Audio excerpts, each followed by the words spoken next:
Odatdagi yoz oqshomlaridan biri edi. Hovlimizda oilamiz davrasida o'tirardik.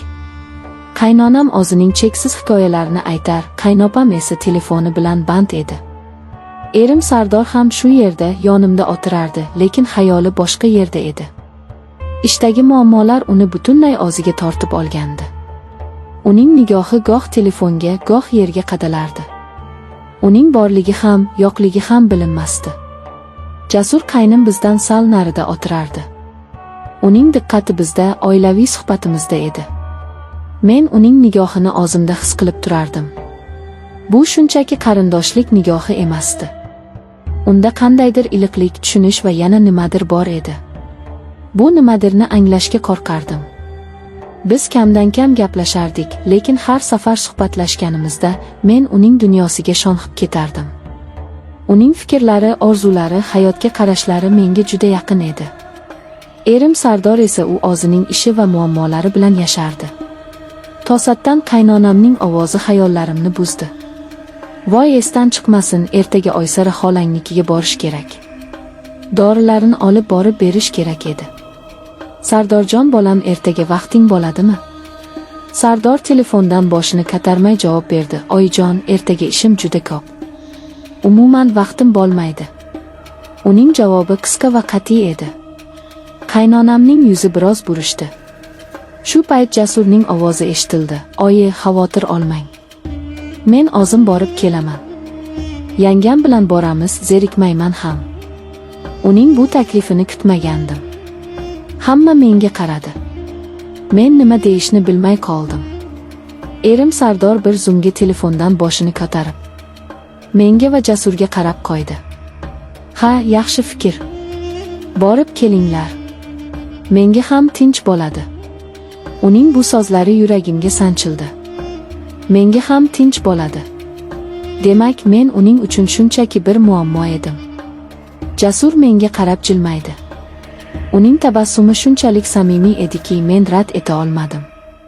Mayli, dedim sekingina. Ertasi kuni tushdan keyin biz yo'lga tushdik. Shahar tashqarisidagi kichik bir qishloqqa borishimiz kerak edi. Yo'l uzoq emasdi, lekin menga bir umr davom etadigandek tuyuldi. Mashinada sokin musiqa yangrardi. Dastlab ikkimiz ham jim ketdik. Keyin Jasur suhbat boshladi. Yangam, charchadingizmi? Kecha mehmondorchilikdan keyin uxlolmagandirsiz. Yo'q, hammasi joyida, dedim yolg'on gapirib. Aslida esa kechasi bilan Sardorning befarqligi haqida o'ylab chiqqandim. Jasur buni sezgandek gapida davom etdi. Akamni bilasiz-ku, ishi bilan bo'lib, hech kimga e'tibor bermaydi. Ba'zida o'ylab qolaman, u bu dunyoda nima uchun yashayapti? Faqat ish uchunmi? Uning bu so'zlari meni hayratda qoldirdi. U mening ichimdagi gaplarni aytayotgandek edi. Balki shundaydir, dedim xo'rsinib. Siz baxtlimisiz, yangi? Bu savol meni shoshirib qo'ydi. Men hech qachon o'zimga bu savolni bermagan edim. Men shunchaki yashardim. Turmushga chiqdim, oilam bor, hamma narsa o'z joyida. Lekin baxtlimanmi? Bilmadim, dedim rostini aytib. Baxt nima o'zi? Jasur chuqur nafas oldi.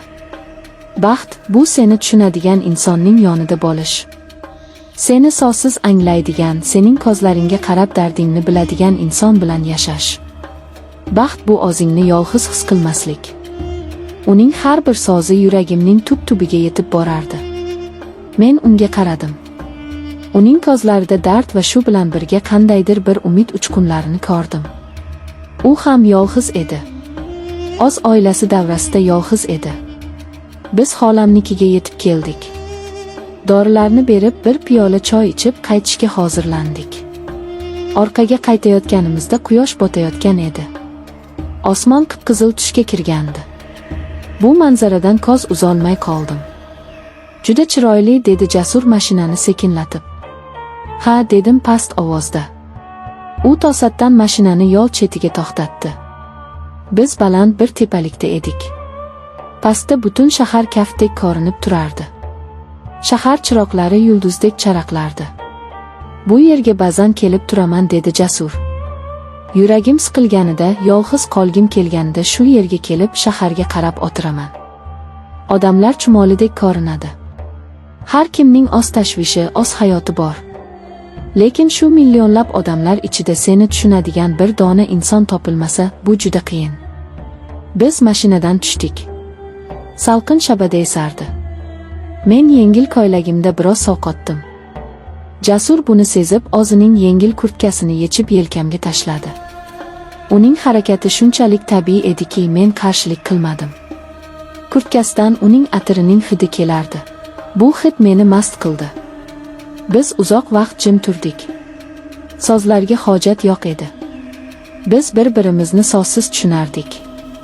Uning yonida men o'zimni himoyalangandek his qildim. Erim Sardor hech qachon menga bunday e'tibor bermagan edi.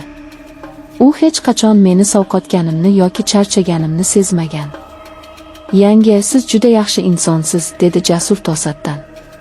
"Siz bundan yaxshisiga loyiqsiz." Men unga qaradim. Uning nigohi jiddiy edi. Uning ko'zlarida men o'zimni aksimni ko'rdim. Charchagan, e'tiborga muhtoj bir ayolning aksini.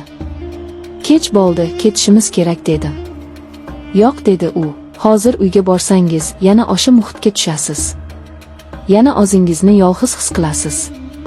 Men bunga yo'l qo'ymayman." "Nima qilamiz unda?" deb so'radim hayron bo'lib.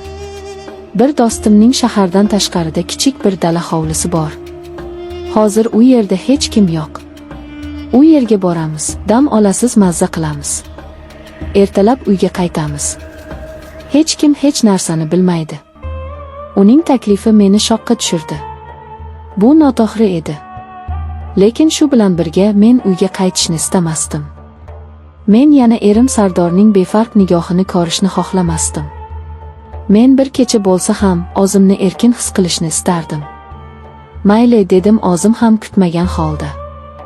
Biz dala hovliga yetib keldik. Kichkina, ammo shinam uy edi. Jasur chiroqlarni yoqdi. Atrofda sukunat hukmron edi. U menga choy damlab berdi. Biz oshxonada kichik stol atrofida o'tirib choy ichdik. "Bu yer sizga yoqdimi?" deb so'radi u. "Ha, juda tinch ekan. Sizga hozir tinchlik kerak."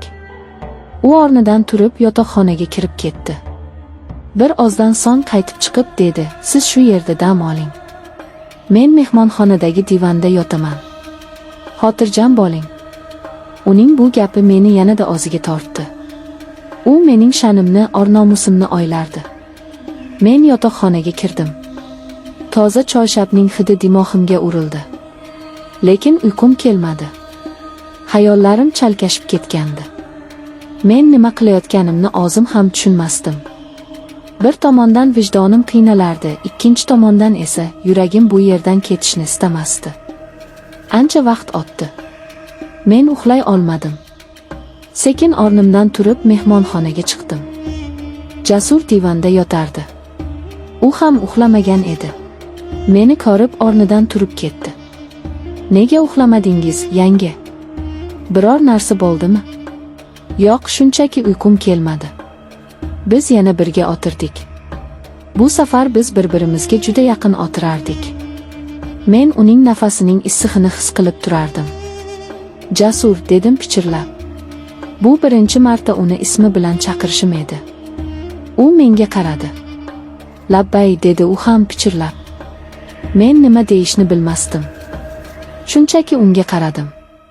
U sekin qo'lini cho'zib yuzimni siladi. Uning kaftlari issiq edi.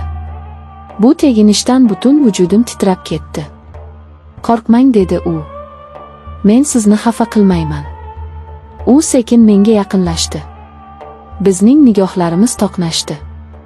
U ehtiyotkorlik bilan lablarimdan o'pdi. Bu o'pichda ehtirosdan ko'ra ko'proq mehr, iliqlik va tushunish bor edi. O'sha kecha biz birga bo'ldik. Bu shunchaki jismoniy yaqinlik emasdi. Bu ikki yolg'iz qalbning birlashuvi edi. Bu bizning isyonimiz, bizning haqiqatimiz edi. Biz butun dunyodan, muammolardan, bizni tushunmaydigan odamlardan yashiringan edik. Tong otganda derazadan tushayotgan quyosh nurlari bizni uyg'otdi. Men Jasurning bag'rida yotardim. O'zimni hech qachon bunchalik xotirjam va baxtli his qilmagan edim. U ham uyg'oq edi. Menga qarab jilmayib yotardi. "Xayrli tong, go'zalim", dedi u. Bu kecha mening hayotimni butunlay o'zgartirib yubordi. Men endi oldingidek bo'lolmasdim. Nima bo'lishini bilmasdim. Lekin bir narsani aniq bilardim, o'sha kecha men o'zimni topdim. O'zining baxti uchun kurashishga tayyor bo'lgan ayolni topdim. Bu tun mening tunim edi. Mening gunohim va mening haqiqatim.